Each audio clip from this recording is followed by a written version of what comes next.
Towards oblivion. How long can I? Insufficient data. Yeah, you never fucking know the answer when it's important.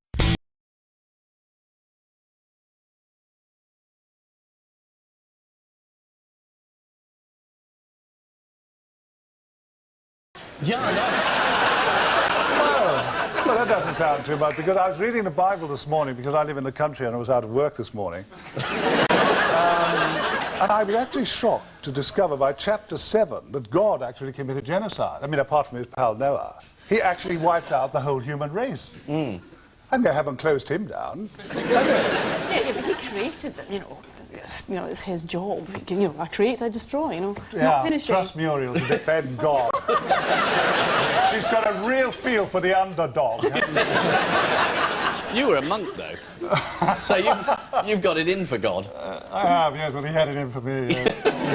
You must have liked him once, though. I adored him. I had a great thing with God. Well, we shacked up together for years. Do you mean by that you were a monk? Or? I was, yes. That chastity really got to me, because it actually gave me a stoop. Yeah. Stage. Your own. Yes, you asked Body Shop, it was, I think, to...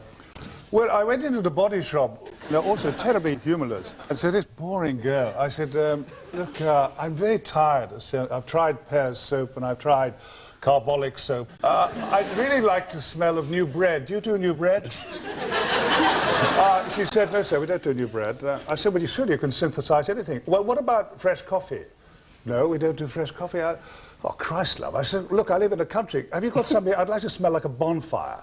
Because, for sentimental reasons, I used to go out with a girl who smelled like a bonfire. She was a witch, was she? She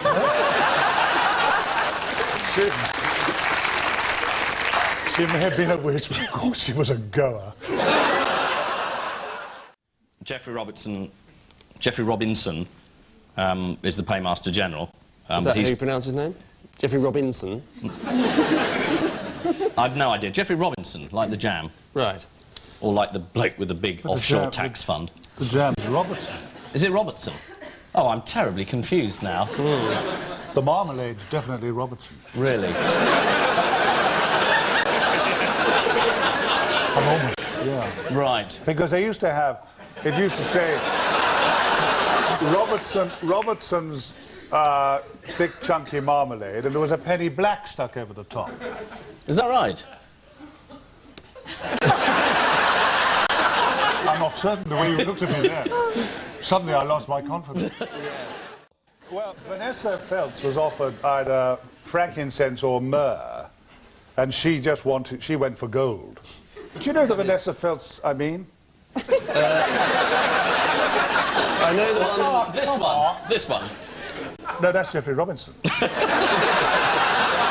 No, Vanessa Feltz is that immense woman who, she does that kind of amazing thing.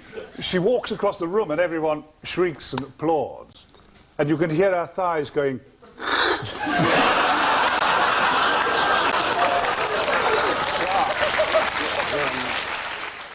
They're all incredibly valuable, apart from myrrh. You're in the right area, although the precise clue is actually in the picture. Oh, well, they're all Jews. That's it, yeah. Vanessa, the Postmaster General, and the three kings. They're all Jewish, were they, from the East? Absolutely, yeah. Eastern Jews, yeah. And certainly... And Queen Victoria, Jewish. Absolutely, Yes. but not many people know that. No, it's very, very... Prince Albert, when he found out she was... Well, that's what killed him. Look, I don't want to go into that. OK. You claim to have been victim of a number of groupies in the past? Yes, I have, yeah. People who watch the Antique Roadshow, those old bags who take along these terrible old treasures and are absolutely trembling with cupidity. And all they want to know is it worth 350,000 quid? And then you've got all these sadists from Sotheby's and Christie's, and they love manipulating these greedy old bags, don't they? They say, yeah, they ask them questions. They finally say, yes, I think that's worth, £10. Well, those lecherous old bags that I often meet in Waitrose try to pull me. Do they? Yeah, they do. What, across the counter?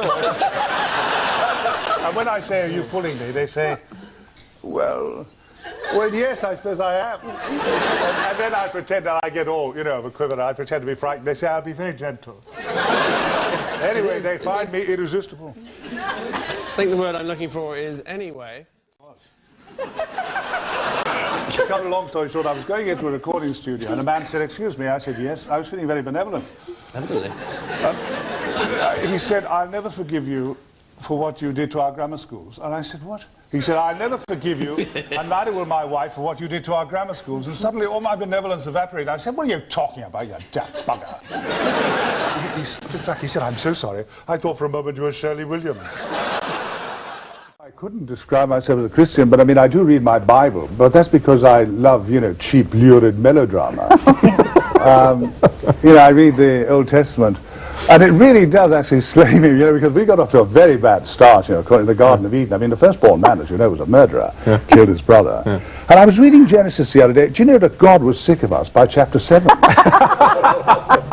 Well, that's when he first committed genocide. It was. He said to Noah, "Get in the ark." And Noah said, "Just get in the ark. I'm going to drown the rest of the buggers." And he did. You'll come back to him in the end, though, won't you, Tom? Yeah? I don't know, really. I'm not all that clever, but maybe he'll come back to me. I'll tap you on the shoulder one day. Yes, you say hello. Yeah. Now, as of yesterday, Tom, this is quite extraordinary.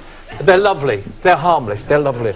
As of yesterday, you've become the voice of BT. Let me get this right. Text messaging. Now, how exactly? Tell us, this poor mortal. How does this work? Well, a new step has been taken scientifically. Now, if you use BT text processing, I recorded for about 70 hours also millions and millions of sounds that are broken down, not just words, although I had to read lots of words. But it means now that anyone who uses that texting thing, when they send a message over which I have no control, I don't know what they're going to be saying, they can make me say anything they want. It's true. Now, not long ago, I had a phone call from my wife, which gave me a terrible joke, because you don't expect to get calls from your wife. She said, "Darling, thank you very much for that sweet message." I thought, strange. I said, "Really?" She said, "Yes, I love that bit when you talked about Jack Nicholson and said that you felt more alive when you thought about me." And I said, "But I didn't send you a message." I hadn't sent her a message. A friend of mine had texted this message. Oh, so your voice? And it was my voice. Well, we're going to hear some examples of that in a moment. Why do you think they chose your voice? It's certainly very distinguished. Oh, is it distinguished? It's the fourth most recognisable voice, apparently, behind the Queen, Tony Blair, and Mrs. Thatcher. That's what I believe they were all offered the job, but they were busy.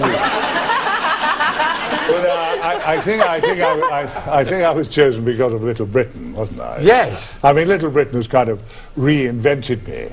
Well, you do the voice over that, the announcer's voice, isn't it? I do all the continuity gag, and I fire off terrible insults, Are you allowed to have input there? Now, is it not? Oh, no.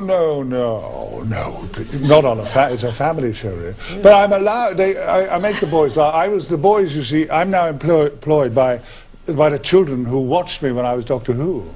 And so now they're in show business. So those two guys, when they were children, they sat on my knee,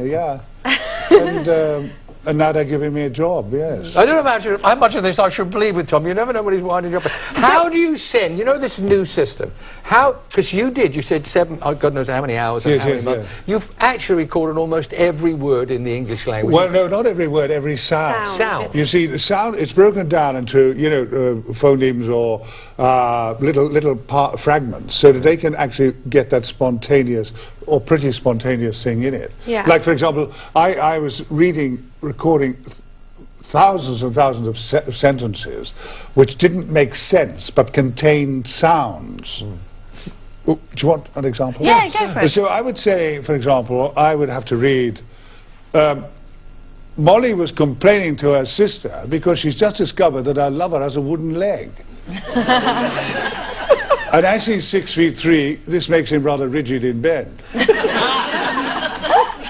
She's asked him to remove his leg, but he says it makes him unbalanced. And Molly doesn't know what to do because she finds that his leg is coming between them. Now, it's very kind of you to laugh.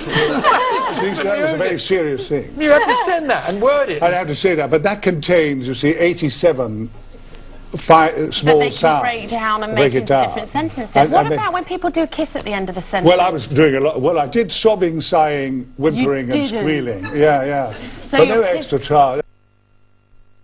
So they go on the message. Absolutely. Really? Yeah. Are you sort of regretting that you've got involved in this a little bit? Because you don't know what the messages are going to be sent. Somebody could be asking somebody to marry them. Yeah, yeah. All with your voice. It's quite Well, they extraordinary. could, yes, and I hope they will, because I think that might liven things up a bit. I think people are more likely to say yes if they hear your wonderful tones. No, but they won't know. I won't know what they're saying, will they? I won't know No, what but the people people are saying. getting the messages, it will be your voice. After the break, when we come back, we're going to send you a message. We're going to see what it sounds like in here. Very briefly. Oh, I mean, if someone wants to send a message where there's a swear word in it, what do you do then?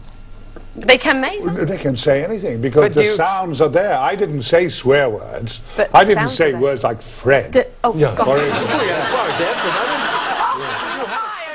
You actually fancy maybe doing a role in Coronation Street? That would be something you'd quite like to do. I would think Coronation Street would be the ultimate, yes. Why the ultimate? Well, simply because they get such huge audiences, and I come, of course, from Liverpool, not all that far away. I would be very much at home. I'd quite like to be in Coronation Street as a kind of inept, say, transvestite. You know,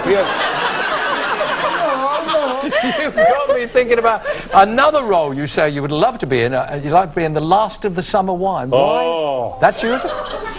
Well, I'm excited now. For two reasons. I was working with the little lecherous man, Robert Fife. You know, he's always on the bike after a woman. And so he said, Tom, you'd like it in Last of the Summer Wine. I said, would I? He said, yes. I said, why is that? He said, well, every afternoon, he said, we have a little sleep. Well, I once wrote a letter to the BBC demanding that I be employed. I said that somewhere there was a job for me, and it was disgraceful. And the man had been to a Doctor Who casting session that afternoon. The part just happened to be free. That's the way it happens sometimes. And he had been to a casting session and had no ideas. And my letter demanding employment was the last letter he read as he was getting into bed. Now, here is a coincidence. I actually knew his wife quite well.